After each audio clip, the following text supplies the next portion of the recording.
আসসালামু আলাইকুম students care YouTube channel এবং ফেসবুক পেজের আরও একটি নতুন ভিডিওতে তোমাদের সবাইকে স্বাগতম। এই ভিডিওতে আমি তোমাদেরকে সিলেট বোর্ড 2024 সালে সসীম ধারা এই অধ্যায়টি থেকে যে প্রশ্নটি এসেছিল সেই প্রশ্নটির সমাধান করে দেখাবো। এখানে আমাদের ক নম্বর যে প্রশ্নটি রয়েছে তাতে বলা হয়েছে 8+11+14 ধারাটির কোন পদ 383 তা নির্ণয় করো। এখানে আমাদের একটি ধারা দেওয়া রয়েছে এবং ধারাটির কোন পদ 383 হবে তা নির্ণয় করতে বলা হয়েছে। তাহলে এইটি সমাধান করার জন্য আমাদের প্রথমে দেখতে হবে এটি সমান্তর ধারা নাকি গুণোত্তর ধারা। যদি পাশাপাশি দুইটি পদের বিয়োগফলের মান একই হয় তাহলে এটি সমান্তর ধারা, আর পাশাপাশি দুইটি পদের ভাগফলের মান যদি একই হয় তাহলে এটি গুণোত্তর ধারা। আমরা প্রথমে এটি সমান্তর ধারা কিনা তা যাচাই করব। আমরা 11 থেকে যদি 8 বিয়োগ করি তাহলে আমরা পাবো 3, তারপর আমরা 14 থেকে 11 বিয়োগ করলে আমরা পাবো 3, অর্থাৎ পাশাপাশি দুইটি পদের বিয়োগফলের মান যেহেতু একই আসছে তো এটি সমান্তর ধারা। আর সমান্তর ধারা প্রশ্ন সমাধানের জন্য আমাদের দুইটি বিষয় মাথায় রাখতে হবে, ধারাটির প্রথম পদ কি এবং সাধারণ অন্তর কি। তা আমরা এখানে লিখতে পারি ধারাটির প্রথম পদ, ধারাটির প্রথম পদ, আমরা প্রথম পদকে এ দ্বারা প্রকাশ করি, তাহলে আমরা লিখতে পারি ধারাটির প্রথম পদ এ সমান, আমাদের প্রথম পদ হচ্ছে 8, তাহলে আমরা এ সমান 8 লিখব। তারপর আমরা লিখব সাধারণ অন্তর, আমরা সাধারণ অন্তরকে ডি দ্বারা প্রকাশ করে, তা আমরা ডি সমান লিখতে পারি যে কোনো পদ থেকে আগের পদ বিয়োগ করব, অর্থাৎ আমরা 11 থেকে 8 বিয়োগ করব। 11 থেকে আমরা যদি 8 বিয়োগ করি তাহলে আমরা পাচ্ছি 3। আর এটি যেহেতু সমান্তর ধারা আমরা এটি লিখে দিতে পারি এটি একটি সমান্তর ধারা, এটি একটি সমান্তর ধারা। আমরা এর মান এবং ডি এর মান এই দুইটি মান লেখার পর অবশ্যই আমাদেরকে একটি সূত্র লিখতে হবে, আর কোন সূত্রটি দিয়ে এই প্রশ্নটি সমাধান করব সেটি কিন্তু আমাদের প্রশ্নে বলা হয়েছে ধারাটির কোন পদ 383। এখানে কিন্তু বলা হয়েছে কোন পদ, এখানে কিন্তু সমষ্টির কথা বলা হয় না, এখানে কোন পদ মানে এনতম পদের কথা বলা হয়েছে। আর যেহেতু বলা হয়েছে কোনতম পদ 383 তাই আমরা লিখব মনে করি এনতম পদ 383, মনে করি এনতম পদ সমান 383। তারপর আমরা এনতম পদের সূত্রটি লিখব। আমরা জানি এনতম পদের সূত্র হচ্ছে কি a plus n-1 into D সমান 383। তারপর আমরা এখানে মান বসিয়ে দিতে পারি, আমাদের এর মান হচ্ছে 8 প্লাস n-1 ইন্টু ডি এর মান হচ্ছে আমাদের 3 সমান 383। তারপর আমরা লিখতে পারি 8 প্লাস আমরা n-1 এর সাথে 3 গুণ করব। প্রথমে আমরা n এর সাথে 3 গুণ করব, n এর সাথে 3 গুণ করলে আমরা পাচ্ছি 3n। তারপর আমরা -1 এর সাথে 3 গুণ করব। আমাদের এক্ষেত্রে চিহ্নের গুণটি আগে করতে হবে, ব্র্যাকেটের আগে চিহ্ন রয়েছে প্লাস আর 1 এর আগে রয়েছে চিহ্ন মাইনাস, প্লাসে মাইনাসে হয় মাইনাস। তারপর আমরা 1 এর সাথে যদি 3 গুণ করি 3 একে 3 সমান 383। তারপর আমরা এখানে 8 থেকে 3 বিয়োগ করব, 8 থেকে 3 বিয়োগ করলে আমরা পাচ্ছি 5 প্লাস 3n সমান 383। আমরা যেহেতু n এর মান বের করব তাই আমরা বাম পাশে n যুক্ত রাশিটি রাখব আর ডান পাশে সংখ্যাগুলো পক্ষান্তর করে দেব। তো আমরা বাম পাশে লিখতে পারি 3n, আর ডান পাশে আমাদের আগে থেকে রয়েছে 383, আর এখানে যে প্লাস 5 রয়েছে এটি পক্ষান্তর করে এই পাশে আসলে হবে -5। তারপর আমরা লিখতে পারি 3n সমান 383 থেকে যদি আমরা 5 বিয়োগ করি তাহলে আমরা এখানে পাবো 378। তারপরে আমরা যেহেতু n এর মান বের করব তাই আমরা লিখতে পারি বা n সমান 378। এখানে যেহেতু n এর সাথে 3 গুণ আকারে ছিল তাই আমরা এখানে বাঘ চিহ্ন দিয়ে 3টাকে নিচে লিখতে পারি। সুতরাং আমরা লিখতে পারি n সমান 378কে যদি আমরা 3 দ্বারা ভাগ করি তাহলে আমরা পাবো 126, অর্থাৎ আমাদের n এর মান আসছে 126। আর আমাদের বলা হয়েছিল ধারাটির কোন পদ 383, আর আমাদের এখানে n এর মান যেহেতু 126 পেয়েছি তাই আমরা লিখতে পারি সুতরাং ধারাটির 126তম পদ 383। তাহলে এটি হচ্ছে আমাদের ক নাম্বার প্রশ্নের সমাধান 126। এখন আমরা খ নাম্বার যে প্রশ্নটি রয়েছে এটি সমাধান করব। এখানে বলা হয়েছে সমান্তর ধারার 17তম পদ নির্ণয় করো। আর আমাদের উদ্দীপকের প্রথম যে অংশটি রয়েছে এটি হচ্ছে একটি সমান্তর ধারা, তাই আমরা প্রথম অংশটি দিয়ে এই প্রশ্নটি সমাধান করব। এখানে বলা হয়েছে একটি সমান্তর ধারার প্রথম 6 পদের সমষ্টি 75 এবং প্রথম 10 পদের সমষ্টি 185। আর এখানে আমাদের সমান্তর ধারার ক্ষেত্রে সবসময় দুইটি বিষয় মাথায় রাখতে হবে, ধারাটির প্রথম পদ কী এবং সাধারণ অন্তর কী। উদ্দীপকে যেহেতু ধারাটির প্রথম পদ কিংবা সাধারণ অন্তর দেওয়া নেই, তাই আমরা এখানে ধারাটির প্রথম পদ এবং সাধারণ অন্তর দুইটিকে ধরে নিব। ধরি ধারাটির প্রথম পদ, ধারাটির প্রথম পদ আমরা প্রথম পদকে এ দ্বারা প্রকাশ করি, তো আমরা সমান এ লিখব। তারপর আমরা লিখব সাধারণ অন্তর আমরা সাধারণ অন্তরকে ডি দ্বারা প্রকাশ করি, তো আমরা সমান ডি লিখব। এই দুইটি লাইন লেখার পর আমাদেরকে অবশ্যই একটি সূত্র লিখতে হবে। আর কোন সূত্রটি দিয়ে এই প্রশ্নটি সমাধান করব সেটি কিন্তু আমাদের উদ্দীপকে বলা হয়েছে। উদ্দীপকে বলা হয়েছে 6টি পদের সমষ্টি 75 এবং 10টি পদের সমষ্টি 185। এখানে যেহেতু সমষ্টির কথা বলা হয়েছে, তাই আমরা সমষ্টির সূত্রটি দিয়ে এই প্রশ্নটির সমাধান করব। আমরা জানি n সংখ্যক পদের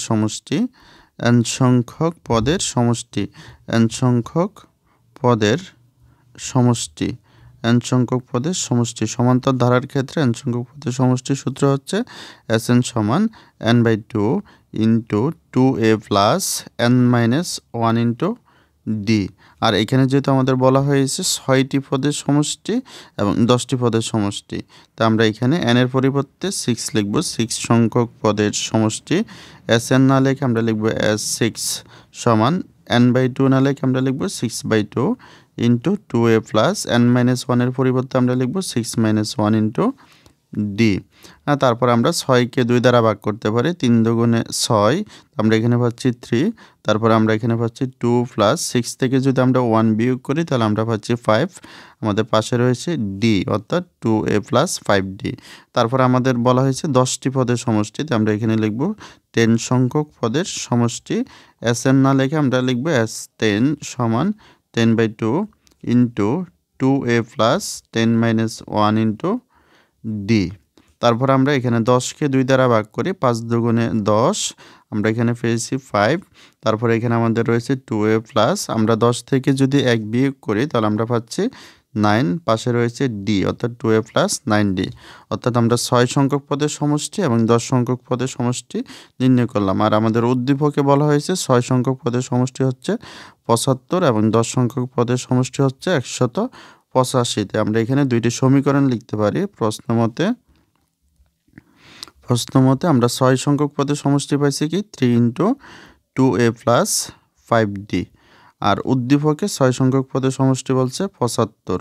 তো আমরা এখানে লিখতে পারি, এখানে আমাদের 2a প্লাস 5dর সাথে যেহেতু 3 গুণাকারে আছে, তাই আমরা লিখতে পারি 2a প্লাস 5d সমান এই 75 ভাগ গুণাকারে থাকলে আমরা ভাগ চিহ্ন দিয়ে 3টাকে নিচে নিয়ে আসবো।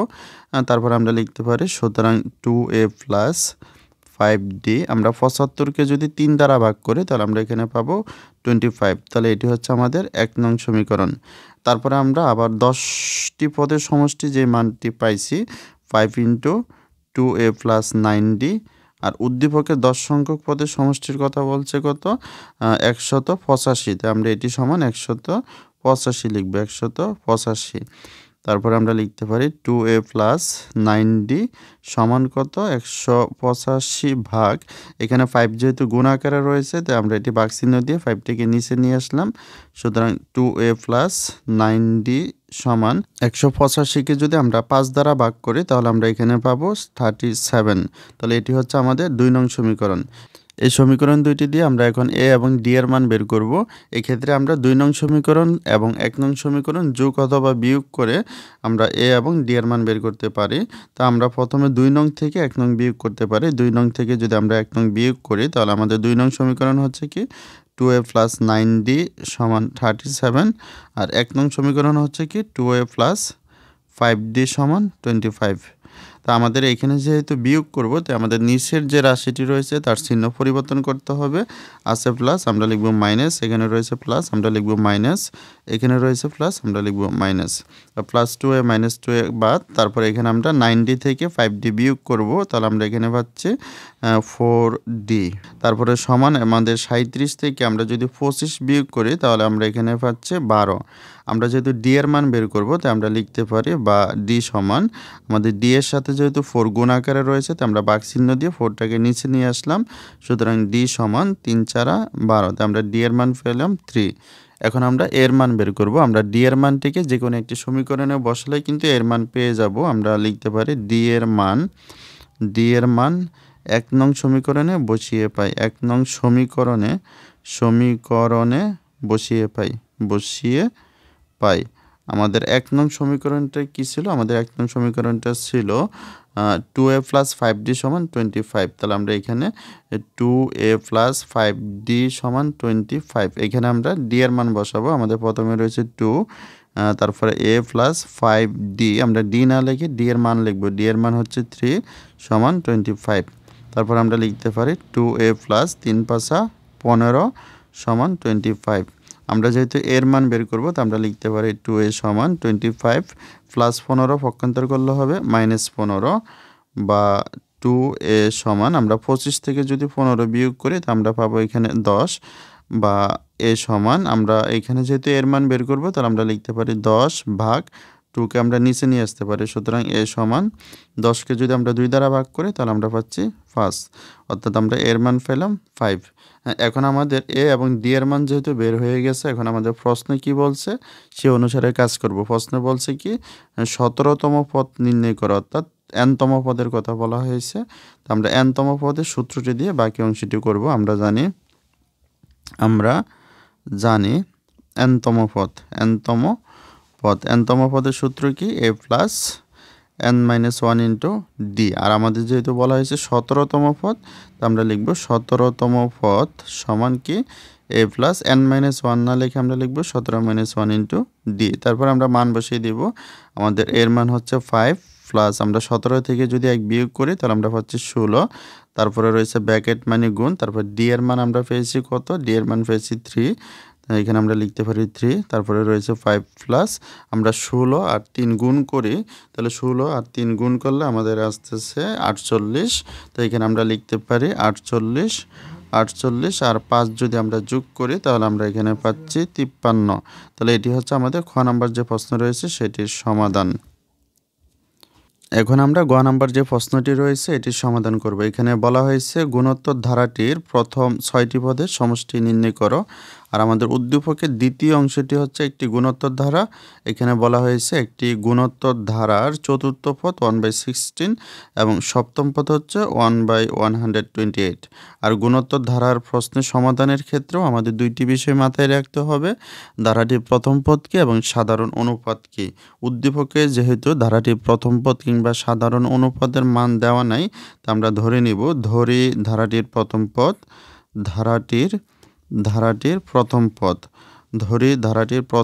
আমরা প্রথম পদকে এ দ্বারা প্রকাশ করি, তাই সমান এ লিখব। তারপর আমরা লিখব সাধারণ অনুপাত আমরা সাধারণ অনুপাতকে 8 দ্বারা প্রকাশ করি, সমান আর লিখব। এই দুইটি লাইন লেখার পর আমাদেরকে অবশ্যই একটি সূত্র লিখতে হবে। আর কোন সূত্রটি দিয়ে এই প্রশ্নটি সমাধান করব সেটি কিন্তু আমাদের উদ্দীপকে বলা হয়েছে একটি গুণোত্তর ধারার চতুর্থ পদ এবং সপ্তম পদ, অর্থাৎ এখানে nতম পদের কথা বলা হয়েছে। তাই আমরা nতম পদের সূত্রটি দিয়ে এই প্রশ্নটি সমাধান করব। আমরা জানি nতম পদের সূত্র হচ্ছে গুণোত্তর ধারার ক্ষেত্রে ar⁴n-1। আর আমাদের যেহেতু বলা হয়েছে চতুর্থ পদ, তাই আমরা লিখব চারতম পদের সূত্র হবে ar⁴ অর্থাৎ ar⁴, অর্থাৎ ar³। তারপরে আমাদের বলছে সপ্তম পদ, আমরা এবং 7তম পদ লিখব। সাততম পদের সূত্র হবে ar⁴7-1 অর্থাৎ ar⁴6। তো আমরা 4তম পদ এবং 7তম পদের মান বের করলাম। আর উদ্দীপকে আমাদের বলা হয়েছে 4তম পদের মান হচ্ছে 1/16 এবং 7তম পদের মান বলা হয়েছে 1/128। আমরা প্রশ্ন মতে দিয়ে দুইটা সমীকরণ লিখতে পারি। প্রশ্ন মতে আমরা 4তম পদের মান পাইছি কত? ar³, আর উদ্দীপকে বলছে কি 1/16। তাহলে এটি হচ্ছে আমাদের 1 নং সমীকরণ। তারপরে আমরা 7তম পদের মান পাইছি কত? ar⁴6, আর উদ্দীপকে বলা হয়েছে 1/128। এটি হচ্ছে আমাদের 2 নং সমীকরণ। এখন আমরা এই সমীকরণ দুইটির সাহায্যে খুব সহজে এ এবং আর এর মান বের করতে পারি। এই ক্ষেত্রে আমরা 2 নং সমীকরণকে 1 নং সমীকরণ দ্বারা ভাগ করব। এখানে যেহেতু এ এবং আর গুণ আকারে থাকে তাই ভাগ করলে আমরা এ এবং আর এর মান পেয়ে যাব। আর 2 নং এ যেহেতু সূচক বড় বা বেশি তাই আমরা 2 নংকে 1 নং দ্বারা ভাগ করব। 2 নংকে যদি আমরা 1 নং দ্বারা ভাগ করি তাহলে আমরা উপরে লিখব ar⁶, অর্থাৎ 2 নং এর বাম পাশে যেটা রয়েছে সেটা লিখব। তারপর নিচে লিখব 1 নং এর বাম পাশে অর্থাৎ ar³ সমান আমরা উপরে লিখব 2 নং এর ডান পাশে যেটা রয়েছে 1/128 আর নিচে লিখব 1 নং এর ডান পাশে যেটা রয়েছে 1/16। হ্যাঁ, এখন আমরা এখানে এ এবং এ বাদ দিতে পারি। আর এখানে আমাদের আর রয়েছে উপরে 6টি আর নিচে রয়েছে 3টি। তো আমরা নিচ থেকে 3টি বাদ দেব, উপর থেকে 3টি বাদ দেব। তাহলে নিচে কিন্তু আর থাকবে না, কিন্তু উপরে আরও আর 3টি থাকবে, আমরা আর³ লিখতে পারি। আর ডান পাশে আমাদের এ ভাগ চিহ্নের উপরে রয়েছে 1/128। আমরা এ ভাগ চিহ্নটাকে যখনই গুণ চিহ্ন বানাবো তখন নিচের ভগ্নাংশটা উল্টে যাবে, অর্থাৎ 16 চলে যাবে উপরে, 1 চলে আসবে নিচে। তারপর আমরা এখানে লিখতে পারি বা আর³ সমান আমরা এখানে 128 আর 16 ভাগ করতে পারি। হ্যাঁ, 16 একে 16 আর এখানে 128কে যদি আমরা 16 দ্বারা ভাগ করি তাহলে এখানে আমরা পাচ্ছি 8, অর্থাৎ আমরা উপরে পেয়েছি 1 আর নিচে পেয়েছি 8, 1/8। আমরা যেহেতু আর এর মান বের করব তো আমাদের বাম পাশে রয়েছে আর, আমরা আর³ লিখলাম। আর ডান পাশে যে 8 রয়েছে সেটার উপরে কিন্তু আমাদের কিউব আনতে হবে, অর্থাৎ সূচক আনতে হবে 3।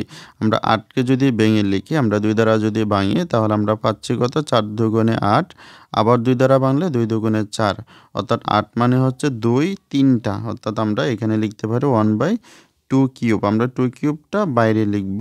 তাহলে আমরা উভয় পাশে যদি সূচক বাদ দিয়ে দিই তাহলে আমরা আর এর মান পেয়ে যাচ্ছি হাফ।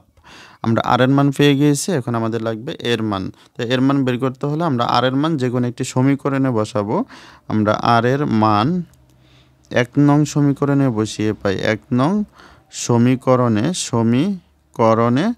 বসিয়ে পাই। আর এর মান 1 নং সমীকরণে বসিয়ে পাই। আমাদের 1 নং সমীকরণটি কি ছিল? আমাদের 1 নং সমীকরণটি ছিল ar³ সমান 1/16, ar³ সমান 1/16। এখানে আমরা আর এর মানটি বসাবো। তাহলে প্রথমে রয়েছে এ, তারপরে রয়েছে আর, আমরা আর না লিখে আর এর মান লিখব হাফ। আর এর উপরে কিউব রয়েছে, আমরা হাফের উপরে কিউব লিখব সমান 1/16, বা এ ইন্টু 1কে কিউব করলে হয় 1 আর 2কে কিউব করলে হয় 8। তারপরে এখানে রয়েছে 1/16। এখন আমরা 1 এর সাথে যদি এ গুণ করি তাহলে আমরা এখানে পাচ্ছি এ, নিচে হচ্ছে 8 আর এদিকে রয়েছে 1/16। এখন আমরা এখানে আরও গুণ বা কোনাকুনি গুণ করতে পারি। এর সাথে যদি 16 গুণ করি তাহলে আমরা পাচ্ছি 16a, আর এখানে 8 এর সাথে 1 গুণ করলে আমরা পাচ্ছি 8। আমরা যেহেতু এর মান বের করব তাই আমরা লিখতে পারি এ সমান 8 এখানে এর সাথে 16 গুণ আকারে রয়েছে তো আমরা ভাগ আকারে নিচে লিখলাম, 8 একে 8, 8 দুগুণে 16। সুতরাং আমরা এর মান পেয়েছি হাফ। আমরা কিন্তু আর এর মান পেয়েছি হাফ, এর মান হচ্ছে হাফ। এখন এই দুইটি মান বের করার পর আমাদের প্রশ্নে কি বলা হয়েছে সেই অনুসারে আমরা কাজ করব। প্রশ্নে বলা হয়েছে 6টি পদের সমষ্টি নির্ণয় করো। এখানে যেহেতু সমষ্টির কথা বলা হয়েছে তাই আমরা সমষ্টির সূত্র দিয়ে এই প্রশ্নটি সমাধান করব। আমরা জানি n সংখ্যক পদের সমষ্টি, n সংখ্যক পদের সমষ্টি। আর আমাদের গুণোত্তর ধারার ক্ষেত্রে সমষ্টি সূত্র রয়েছে 2টি।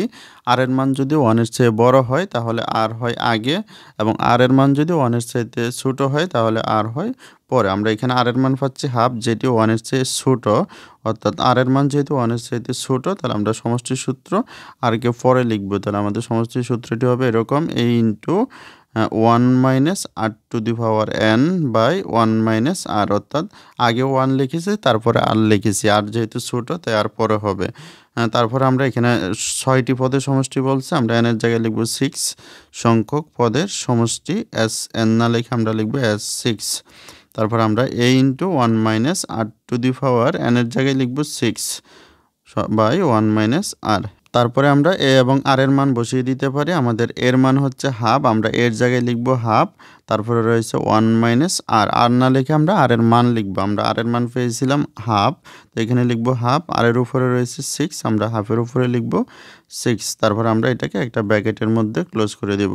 আর নিচে রয়েছে 1 মাইনাস আর, আর এর জায়গায় লিখব আমরা কি হাফ। হ্যাঁ, তারপরে আমরা এখানে পাচ্ছি হাফ ইন্টু 1 মাইনাস 1কে যদি আমরা 1-এর উপর যদি 6 হয় তাহলে সেটা হবে 1, আর 2-এর উপরে যদি সূচক 6 হয় সেটা হবে কি 64, আর নিচে রয়েছে 1 মাইনাস হাফ। আমরা এখানে বিয়োগ করব, আমাদের লসাগু হচ্ছে 2, নিচে যেহেতু 2 রয়েছে আমাদের লসাগু হচ্ছে 2, আমরা লসাগুকে হর দিয়ে ভাগ করি আর লব দ্বারা গুণ করি। তো আমরা 2কে 1 দ্বারা যদি গুণ করি 2 একে 2, তারপরে রয়েছে মাইনাস, আমরা 2কে 2 দ্বারা ভাগ করলে পাবো 1, এই 1কে উপরের 1 দ্বারা গুণ করলে আমরা পাচ্ছি 1।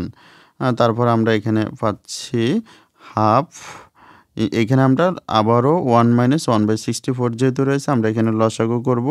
আমাদের নিচে যেহেতু 64 রয়েছে তাই লসাগু হচ্ছে 64, আমরা 64কে 1 দ্বারা যদি গুণ করি তাহলে আমরা পাচ্ছি 64 মাইনাস 64কে 64 দ্বারা ভাগ করলে 1, 1কে 1 দ্বারা গুণ করলে আমরা পাচ্ছি 1, আর নিচে আমাদের রয়েছে 2 থেকে 1 বিয়োগ করলে পাচ্ছি 1, আর নিচে রয়েছে 2। তারপরে আমরা যদি এখানে হিসাব করি এই হাফ আর হাফ কাটা, তাহলে আমরা এখানে পাচ্ছি কত 64 থেকে 1 বিয়োগ করলে আমরা পাচ্ছি 63, আর নিচে পাচ্ছি আমাদের 64। তাহলে এটি হচ্ছে আমাদের গ নম্বর যেটি প্রশ্ন রয়েছে সেটির সমাধান 63/64। তাহলে ভিডিওটি এই পর্যন্তই। ভিডিওটি তোমাদের কাছে ভালো লাগলে অবশ্যই কমেন্টে জানাবে এবং পরবর্তী সকল ভিডিওগুলো সবার আগে পাওয়ার জন্য চ্যানেলটিকে সাবস্ক্রাইব করে রাখবে। সকলকে অসংখ্য ধন্যবাদ।